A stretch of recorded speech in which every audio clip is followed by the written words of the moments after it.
In this episode, I'm diving into Better Man, an underrated hit from the Warren Brothers. This is the second single from the Warren Brothers, Brett and Brad Warren.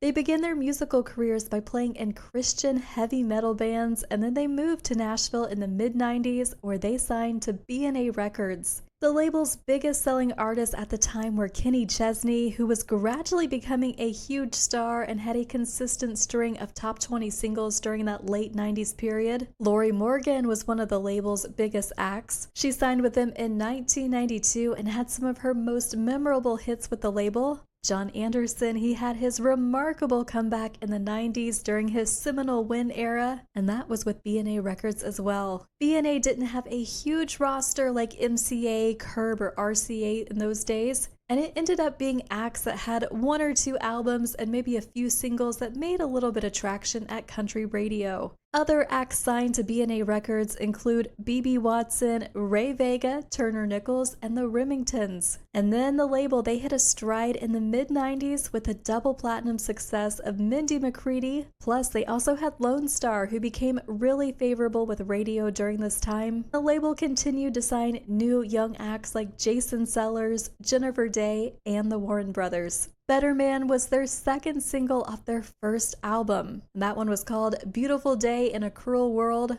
And we're back at a time where country radio is playing a lot of the overproduced, glossy records. But Better Man was very simple in terms of lyrics and instrumentation. It was very believable, and because of their loyal listening base, and of course they had a lot of likability within the industry, BNA would release 3 more albums with the duo, and they ended up being nominated for Vocal Duo by the CMAs for 7 years in a row. And with the Academy of Country Music Awards, they scored 7 nominations, including New Artist of the Year, Vocal Duo, and Vocal Event of the Year. Heading into the 2000s decade, the guys began to focus on songwriting. They would get cuts from Faith Hill and Tim McGraw, who were really big champions of them, and they even took them out on tour back in the 90s. Then more artists came on board like Keith Urban, Martina McBride, and Toby Keith, who all recorded their material. This would lead to some of their biggest successes. They were nominated for Grammys, and many more awards for songwriting followed all of that success. More recently, both Brett and Brad, they've been opening up about their sobriety, their family, their faith,